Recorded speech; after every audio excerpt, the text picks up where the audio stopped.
loi te ho ne he nuwem biscuit khat hindu hon ane ji lawu amu jong lew azam jing ji naw ana ve la chun joting le na hin he ding hi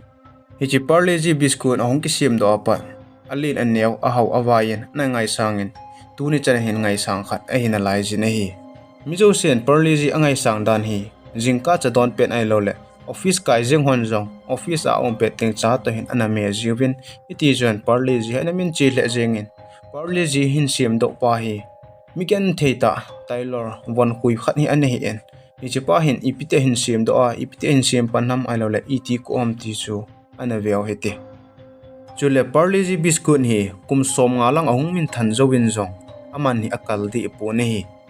parle ji hi ahung ki sim do apat alin anew minu mi pa inu ipa ipu ipa tevin anangai sangwin anadu ovin ama ho kyo hilovin leise na mi zo se hen anadu so kewin anangai sang so kewin hi parle ji hi ne the hi talovin emotion zo ani in hi aji cho british ras laison india gamsunga hen hi chi biscuit ho hi ne ding hi migen the ho ne ding ana umpon ani zo lo ho ne ding hi ana zo pu ne hi hi chi het na diwa chun 19th century lang ana veo hete hi chi lai ta chun bazar dunga dukan ho akhun biscuit aman thlo ana umpon hi chi lima hong ki mu box so bu hi ana ki mu in hi hi chi Hanley and Palmer's bu akimu wanga hen aman ana tamyen aman tamje hen mi hausa ta hon bu ana ne thewin ana ki cho zo win hi hi chi ne thei hi India ko na hi pon hetman lo ka chun India sung hi ahung lut tan India sung ahung lut nunga jong chun migen the alo hala mi vai cha hoding chun hi chi cho zo chi hi pon ama ho ne chi chu ana hi ta pon mi hausa ta hon bo ana ki cho win ana ne zo win hi mi hausa ta hon aki cho zo wa ani theiwang wa chun India sunga hindu ho chun hi chi amu wa hele ana jam jing ji win hi aji chu hi chi ne thei hen a tui ana ki hla ne hi hiti hi phan chun hindu pasal khat lala radha mohan kitepa hen 1898 kumachun delhi munakhun hindu biscuit company khani ahin hongin hi chi biscuit chu hindu hol a su viral ding su min thang ding hi anati en hi hi chi hindu biscuit company ahon achun hindu ke use he ana tong dingin ana koyen ana lauvin hi ti chun hindu ke use en na hin tongwin biscuit ahin semovin hi chi ne the sem naw jong chun hindu hi ana jaw sa ovin hi hi chi kumachun advertise ong hi ahin bolovin hi chi ne thei chu hindu ho kom chan bo che thei ding hindu hon bo ane thei ding ovin ana seyovin hi hi chi ne thei chun bong noi ana jaw sa ovin tui hal new cha jong hi ana jaw sa po win hi phachom lo ka en hi chi biscuit chu ahung min che hle jeng tan hi tia ahung min chi chun mi adang dang in jong hi chi biscuit chu a copy ovin a chom aza za ni ana sem ta win hi le hi chun hindu biscuit chu ahung nem thlakit tan hi tia ahung nem thla phana chun Britannia ke ti company khan hi hindu biscuit company chun aki join pi ta na hi hi tia biscuit tam ta pi ahung po do ahung so do zo nunga jong chun aman hi a hlom pon aman hi ana tam singin hi le migen thei anei zo lo ho ni ading hi ana nai po na hi hi ti chun phana chi en 7 August 1905 ni kho chun Mahatma Gandhi en Shivaji movement hi ahin pantan hi cha ko na gam danga ki depend ta loading ama ho gam ta chu ama ho khut ta thil angai cha zo se ne di hen lang ipi la thil zo se chu aki bol thu ding over hen thu ahin peta na hi hi chi Shivaji movement ahin bol chu mi tam ta pi hen ana support no ven hi chi support na za lo wa chun local business ho chun azat thil product ho hi ahin go ngoven ahin ngai to oven hi ti chun ahin bol pan ta wen hi hi chilai ta chun Gujarat mana won khuiji pasal khat Mohanlal Dayal kitipa hen hi chi movement ahin bol cho pha sa hle jingen alungel hen methai company khat be kyong hen lang hi chi methai chu migen thei ho ke sanen aki cho zo theina diu ati ene hi aji chu ama hen mi hausa ta hon mantam ta hong la aki cho zo ani zo hi je chun migen thei ta hon mi hausa ta ho ane ho adu chat lo na dingowa migen thei ta hon aki cho zo na thei dingowa man hlom cha sim do ding hi anati ene hi ahin la hi chi sim na dinga chu ep aman cha epte sim ding ham question khan a hi en hi chalai ta chu hi chi sim na dinga mi ga do ding koi ma jong lo asim na ding jong kit lo che hen hi ti hi phana chan ama jong chun alung hi phatta cha na hin gelen hi ti chun akum mama chun methai siam hen lang biscuit siam hile training la na dinga hin Germany gam hi anazun ta na hi Germany gam chun ama jong chun toffee siam dan ho jong ahung khielin hi ti chun aza za siam dan ahung ki helin chomlo ka hen ahung thiam dan ahung thip thima hen ami sin kisan ahin ki point ti chun India lang hi ahung ki le ki ta na hi Mohanlal jong ahung kinung le chun Mumbai gam sunga vile Parle munakhon factory lui khat ni akichoin ichi factory munachun ami sin hin pu cha su tu in iti chun mi som la mi ni hi to na hi atong tawin hi mi som la mi ni na tong ho jong chu Mohanlal dinga a in ko tengen bo cha hin iti chun ama ho in ko chun ichi lai munachun methai hi ahin siam pan tawin hi ichi lai munana tong ama ho in ko bo a hi wang wa chun manager jong o movin abangin a si movin abangin picking a ball win supply ball jong hi a movin hi ha chom khan a to zo nung wa jong chun a company min hi a nai pon company min lo ji chun ama hon jong kha cho koi te anga yin hi ti chun a na wi le Parle chu Parle keu hi ala do win hi chi chu company min a hin nei ta win hi ama hon jong ama spena asimu methai chu orange candy a hian ichi orange candy a hin sim do wa chun ahung che hle jengin mi hon jong atu thei hle jengu ve hi a hin la hi chilai ta chun biscuit aman hlom hi an pon aman hlom anom lo ji chun Mohanlal hin biscuit sim ding ati in 1939 kumachun Parle products biscuit khan hi a hin sim do tan amin chu Parle gluco akitin ichi a hin sim do chun aman hlom to a hi le mi hon jong angai sang awin adu uwin iti chun ahung min thang hle jeng ta na hi aman hlom to a hi le mi hon jong adu uwin again thei ho kisan jong ahun na thei ta win iti chun ahung min chi hle jeng tan ahung min chi chun second world war lai jong chun India army le British army hon jong agal kap namun kisanen anaki pu ji win hi hiti chun phana hung che che in India jong independent ahung hetan independent ahung hi zo chun hichi Parle gluco hi ahin bon tawin ahin kha tawin ahin nga tawin hi hitia anga phanu wa chun ahung nim thlaching tan Mohanlal jong chun kum izan ham chu a bol thei kin ading chun hiti chun plan a hin gongin a hile kum izan zo hama hen hin bol thei kit ta na hi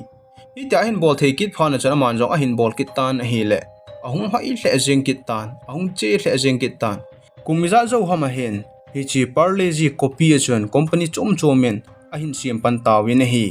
hitia company chum chomin Parle ji banga adang biscuit ahin siam do phan wa chun ani ho jong cho confuse gam tawin ho hi original ham ti cho he khen tapowin ichelai ta chun Parle ji ama product ho chu ahung nim thlajing ki ta na hi hitia original biscuit Parle ji ahung nim thlajing phan chun ama hon jong original aki het na ding chun a cover hi yellow color apiwin ichi Parle ki sut na cover pa hi red color anu win Parle hi white anu win apang lang hin chapang lim khan hi akoi win hi choji se hin bola hin ngai tu chu Mohanlal daya hin amon jong hi chinu kha kon chon hi ti chun apaket hi a hin sim pan tawin hi hi chulai ta jong chon Parle ji hi amin che hle jingin chapang hen lang mi nu mi pa hen lang te se koi hi le ana du hle jeng win hi chulai ta biscuit izat aki sim jeng wang chon Parle ji hi a hat pen ai lawale amin chi pen su ana hi in hi iti chun phana che in 1982 commission hichi Parle gluco min chu Parle ji tien ahin khial tawin hi ji min hi gluco kitina ahi in hi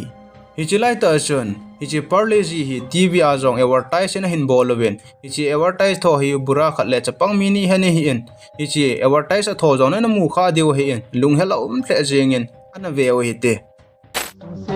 चाहत अपनी यही है जी अपनी भी साथ भरे शक्ति भरे बरसों से पार्ले जी iti jon phana che in 1990 kumachon ichi Parle ji hi Shaktiman ki ti pasal khan hen ahin thoki nen ichi Shaktiman hi chapang hoi anangai sang hle jeng owen ichi ahin bol ji a hen chapang hon jong ichi ji a kon hen Parle ji anangai sang di se no wen hi iti jon phana hu che in Parle ji hi India gam sung jeng in jong biscuit la dinga amin phau pen anasa pen chu ana hi do ta na hi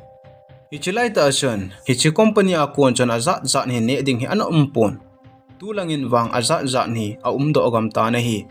chule don ding langa bisleri belly fruity apple fridge ki ti ho hi Parle ji company a kon ani in hi hi chuai ata ta ham I het na dingovin Mohanlal family ama ho insungmi ana veu hite Mohanlal hen cha pasal nga he ana neyen alian pen pa hi jan tilal Mohanlal hen ama jang achang sha angki po thei pha na hen company chom khan hon ding atin hi ti chon Parle agro tin company khan he a hen hongen hi chi a company a chon belly fruity apple fruit ti ho hi ama company a kon chon ahung po da in hi 1970 kumjon yan tilal hen acha te ni Prakash Chauhan le Ramesh Chauhan jo khat ngel hi ana pi en Prakash Chauhan chon Parle agro chana che pi en Ramesh a kon chon Bisleri hi ahung po da in hi Jayanti lal rong achang sha ahung ki po thei pha na chon ina kon chon achomin ahung ki chon do tan hedi chon Parle company a malik khat hi ahung hi ta na hi hitia Jayanti lal a po do zo zong chon Mohanlal hin cha pasal li hi anei na lai jin hi hi chi biscuit ki sem hi tuizong a tuijen aman zong a hlomin mi hon zong adu thei hle jengo ve na hi aman hlom to atui to a hi le India sung jeng in zong biscuit dang dang sang a hin 40% a hin bazar dung la hen hi chi Parle ji hi a ki hla in hi hitia bazar dung la a hla thei naw ai lo le min angai sang na min adu na thei dinga ana bol naw a ji hi vekit lew hen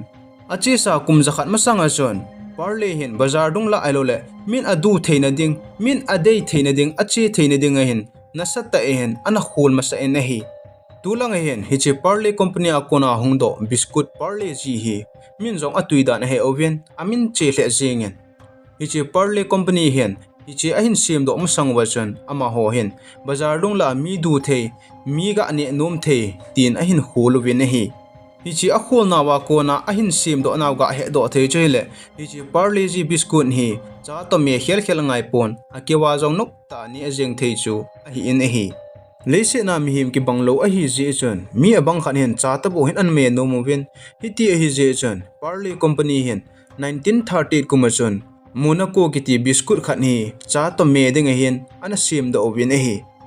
hi chi keu chu Halloween chapang ho de ding chapang ho du ding hin chislings kiti yong he ana sim win chule neu cha cha ki sim namkin ho jong ana sim do win hi chi lai ta chon ana chi hle jing in a hi 1963 kumachon me thai khat jong he hin sim do ki na win chule chapang ho du ding me thai ho jong he aza za nen a hin sim do win a hi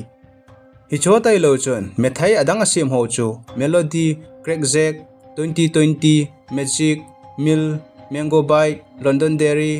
chule high and sick hi cho jong hi ana sim do ovin a hi Parle company a kona acha za biscuit hen lang ep hele ahung po do ta je chon India gam sunga hen a che hle singin India gam sunga anasa pen chu Parle company hi ana hi ta na hi sangni le somni ni kumachon Parle company hen 40 lakhs dukan hen ama ho product hi ana share do zo win ahil akum kit sangni le somle thum kumachon 5000 chlorwar setnen ana tongu win hi hiti chon phana chi en corona lai ta zong chon Parle company hen a production ana ha share do hle asing win ich lai ta chon 8000 chlorwar setne hen ana tongki no win hi tu a hen Parle company hi vanoya dinga ana sa pen le achi pen chu a hi ta na hi Parle ji biscuit hi ni khana he 1 billion packet lang hi ana sim do oven second khana he 4551 packet ni Parle ji biscuit ni asim do oven na hi Parle ji biscuit ache dan hi a company in zong min a demand za no zong hi ana sim do zo ji po we na hi hitia Parle company in a zo lo mong mong pha na chon local biscuit sim ji hoi to akilai no wen asim da na hilowen amon sung amu lo wangu chon amin cho chi po wa hele tiwin hi ti chon localin amun munin ahin bol sa tawin a hile tu a hen Parle ji biscuit hi akiwa tapon atha sammong mong tapon hi te ka na dukan khan hin beitale a beiting chole anai vela hi chi local ho sim chu aga kela awa theu chu a hi tai Parle company a kona hungpo do biscuit ache dan hi min angai sang dan hi company danga hi han lang hele itia ahung chi chia hi aman hi asu kal diu a hitan ahin la Parle company wang hen an sukal po wi na hi Parle company en aman anakal sa lo wang chon mi phabi pi hen aman kal na ding hen protest an bolowin ichi jo chan ma ho jang a khyo khom wen ama sa cho chengli ai 100 gram ki mu hen tu hen wang chenga ain 55 gram bo akimuta na hi hiti chon phana che che en ama hon jong atha abe hen abom chu ma hen Parle ji khat ni a hin sim ki na ven hi che hin sim do ki nungwin zong hi chong a che hle ajing ki ni na hi loite ho Parle ji hi India lelen a he na ane a hipon USA UK Canada Australia New Zealand ki sanin zong ane oven adu hle ajing oven angai sang hle ajing oven hi chule China ni athi ho zong India sungin a omen hi chi je chon Parle company hian hi che Parle ji biscuit zong hi China gam sungin ana le lu noven ana tol lu noven hi loite ho tuni ni ko Parle ji ahung ki pat do dan e sei naw hi chan hin ki chaitan Parle ji hin ne kha em ne henem na du em na lungkel ko menan hin sei dingin ka hin ti me